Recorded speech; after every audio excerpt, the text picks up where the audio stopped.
First cars. In the UK, we have a bit of a problem. For some reason, insurance companies just hate 17-year-olds. Just hate them. Luckily for me, I'm 18, turning 19 like later this month. So the issue's kind of numbed for me because insurance isn't that bad. But if you are 17 or 18 and you're trying to insure a car, especially if you live in a rough area, you're not going to insure it, basically. To put this in perspective, a 1.6 Mini at 17 cost me £3,000 with a black box. I remember just searching and searching and searching for something online to try to make that quote go down, but there was no way I was getting a cheap quote on any car at the age of 17. Now, if you guys have been following the channel for a while, you may know that I passed my test, I think it was last summer, and I'm soon looking to get a car. Now, I was going to keep it a secret. And then, you know, surprise you guys saying, oh, here it is. But I kind of want to take you guys on this journey of how everything's going to be. Whether I actually do this or not is a completely different story, but I thought it would be kind of a cool series to start, you know, like showing you guys the possible options and just really putting it in perspective how expensive insurance and car running in the UK really is. If you live in the US, if you live in like New Zealand, if you live in like some other place, it's a lot different. Trust me, it's a lot different. You know, for first cars, you know, I see people in the US like looking at Mustangs. You know how amazing it would be if I could get a Mustang. In New Zealand, I've got a friend called Stelio, and he has an MR2, an SW20 if you guys know that. And I just couldn't do that here. So in this video, I'm going to put it in perspective. What can you actually afford, you know, for a reasonable price at the age of 19? Because that's pretty much the situation I'm in. It's going to be interesting hearing some of the stories in the comments, because I imagine there's going to be a lot of British people watching with their own stories, and I imagine there's going to be a lot of foreign people like watching with their own stories, and it's going to be interesting to see how different it is from both sides of the spectrum. I've got a feeling there's going to be a lot of Americans in the comments, or a lot of people just from like America as in the whole side of that thing, who are just like, I owned an S15 at the age of 5, and I'm going to be like, you know what, I fucking hate you. Right, so what can you actually probably get? So I have pretty much been researching car insurance for the past 3 years. It's been one of those things, like even before you pass, you always look at what you can insure, what you can't insure, and in the UK, insurance is it's a compulsory thing. If you don't have it, you are illegally driving on the roads, and you can get your license taken off you, as well as like a 4, 5, 6 year ban, and you can probably end up in jail too. So, you know, as much as I do like to allegedly, I also don't want to go to jail, because I don't think I'd do very well in jail, to be honest. I mean, you've seen my YouTube channel. I'm in jail because I didn't have an insurance. They would kill me. They would actually murder me. Now, because of insurance, essentially you really can't get anything above a 1.6 litre engine. And that's if you're pushing it. That's if your budget is quite broad. My budget isn't quite broad, so I'm probably going to be looking at something like a 1.2, and it's a bit sad, you know, and if you don't know what I'm talking about, that's engine displacement, so I'm really probably looking at something like a 1.2, but luckily for me, I find a little loophole in this, which kind of helps.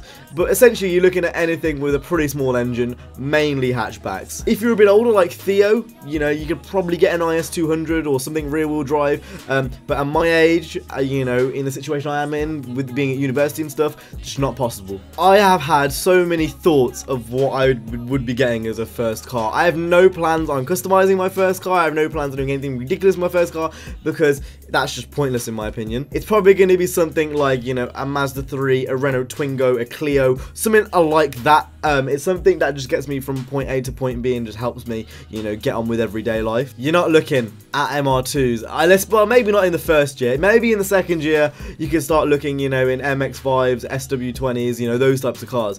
But in the first year, before you have any no claims, and you get the no claims discount, you're not looking at anything particularly amazing like that. Also, in the UK, we have black boxes. If you don't know what a black box is and you just haven't heard of that before, essentially it's a box that's put in the front of your car and it monitors how you drive, your speed, and you basically get discounts depending on if you're a good driver. Basically, if you don't go fast, you get a discount, basically. And I think that's bullshit in multiple ways. Speed is one of those things that is very subjective on when it needs to be used. If you're just doing 100 in a 30, you're a bit of an idiot. But if you actually need to like break the limit to go past a car, you'll see like everyone does it. It's like use speed where speed is appropriate, you know. The actual speed limits, they're advisory limits. Then at least in the UK, you know, you can break them if you think it's safe to do so. It's one of those things. Now obviously you say that in court, you're probably not gonna go through with anything, but you know, in everyday practice, at least in the UK, if you're 5 above the speed limit, the police aren't going to say anything about it. They're probably just going to let you go. Even the cameras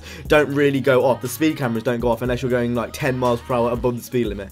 So I don't really get that. For me, I am a huge advocate against black boxes. I hate them. I'm not getting one. I've been adamant about this ever since, you know, even before I passed my test. I'm not getting one. It doesn't suit how I'm gonna drive. I know that. I'm very aware of that, so I'm not getting one. Luckily, certain insurance companies actually do 10-month policies where you can still get a year's no claims, but in 10 months. No claims essentially makes it a lot cheaper to insure any car, and if I can do that in 10 months, that just makes it a whole lot easier. I have no plans on keeping my first car for very long. I'm looking to literally keep it for 10 months and then get rid of it and go on to something a bit more rear-wheel drive. A bit more 2 seats. A bit more... I'm not gonna say anymore because my thoughts might change, but you get the idea. I think in terms of mods, the only mods I'm actually gonna do to the car are like actually useful ones, like from day to day. Like I was gonna put an Android head unit. I was thinking about buying an Android head unit, depending on what my first car is, because that's something which actually will help me in the long term. But it's one of those things, really.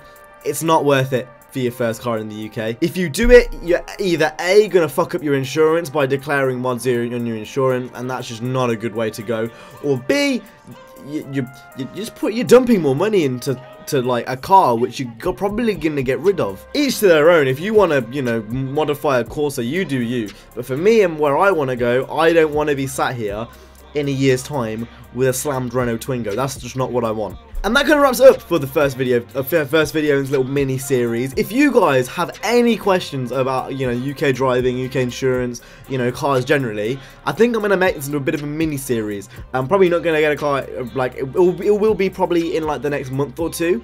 But, you know, before we actually go out on the road, it might be a good idea for you guys to ask me a few questions and, you know, make a little series out of it. So if you do have any questions about driving in the UK, and, you know, even like questions like, when are you going to get something different, and, you know, stuff like that, like, if you have questions about it, please let me know in the comment section down below. Soon. I've waited so long to get driving, so long. I miss it. Like, at least when I was driving in my lessons, I could drive. Like, at least I was on the road. Having not been on the road, like, allegedly, fuck's sake, my dad watches my videos for a while. Yeah, I miss it. I really, really do.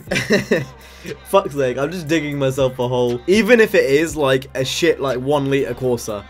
I'm not getting a Corsair, by the way. But my point is, you can have so much fun in cars with low power outputs, and I've allegedly learned that. Allegedly, you know, it's one of those things, like, you don't need to have 800 horsepower to have fun in a car. It's one of those things, and yeah, I've had some good times in cars which are not that powerful. Fuck's sake! I'm just making myself look more like a culprit like this. Why am I doing this? Anyway, like I said, if you have any questions, make sure to go ahead and leave them in the comment section down below. But that's it from me in this little first episode, I guess, of like me hunting for a car. If you guys enjoyed, please go ahead and hit the like, subscribe. I'll see you guys in the next one. You guys have an awesome, stay safe, and peace.